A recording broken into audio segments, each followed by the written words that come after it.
Je m'appelle Mbarushimana Calixte. Je suis né au Rwanda, en préfecture de Ruhengeri, commune Ndusu. Je suis ingénieur informaticien.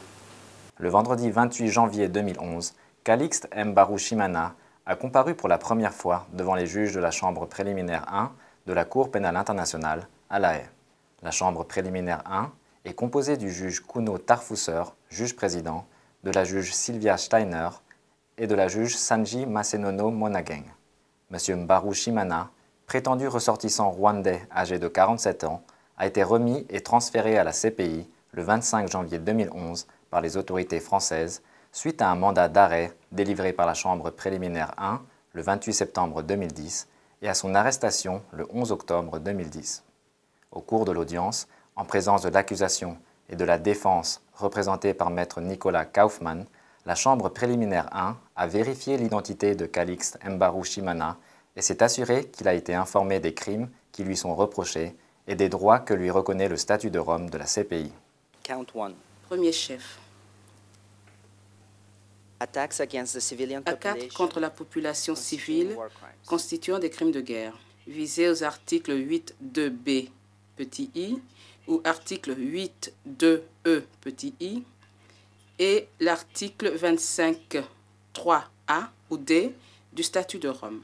Comme l'indique le mandat d'arrêt, M. Mbarushimana serait pénalement responsable, au sens de l'article 25.3d du statut de Rome de la CPI, de 5 chefs de crimes contre l'humanité, meurtre, torture, viol, actes inhumains et persécution, et de 6 chefs de crimes de guerre, attaques contre la population civile, destruction de biens, meurtre, torture, viol et traitement inhumain.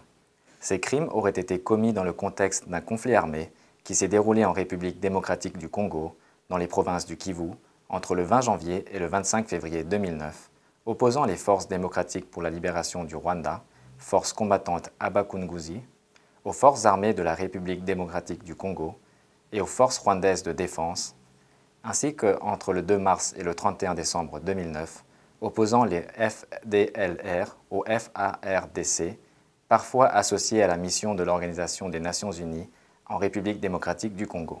Une série d'attaques, à la fois généralisées et systématiques, aurait été menée par des troupes des FDLR entre janvier et septembre 2009 contre la population civile du Nord Kivu et du Sud Kivu. Maintenant,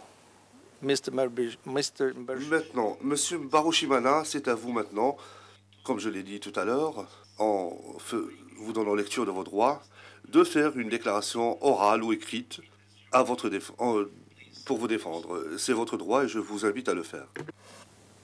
Merci, Monsieur le Président. Monsieur le Président, Mesdames les juges, je voudrais d'abord m'incliner devant la mémoire de tous ceux et toutes celles qui ont été victimes de la barbarie humaine durant ces dernières années en République démocratique du Congo. Toute ma vie, j'ai combattu l'injustice, la haine de l'autre et toutes les formes d'exploitation de l'être humain, et je continuerai à les combattre sur toutes les formes.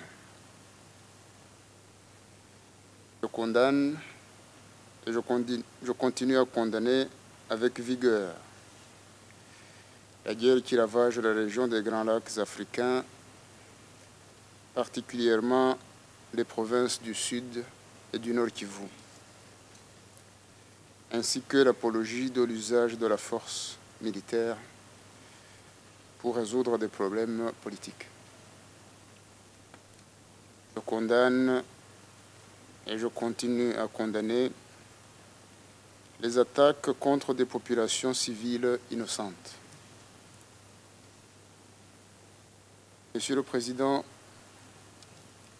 j'ai été présenté devant vous ce matin après avoir été amené et menotté et privé de liberté pendant plus de 3 mois.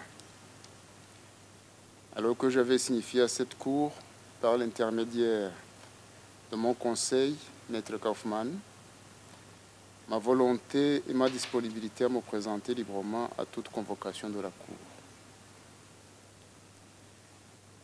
suite à la privation de ma liberté,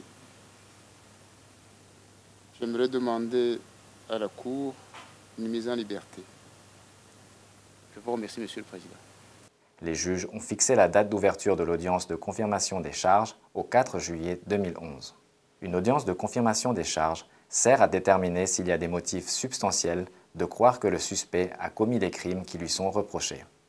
Si la chambre préliminaire décide de confirmer les charges, elle renvoie l'affaire devant une chambre de première instance, laquelle est chargée de conduire la phase suivante de la procédure, à savoir le procès lui-même.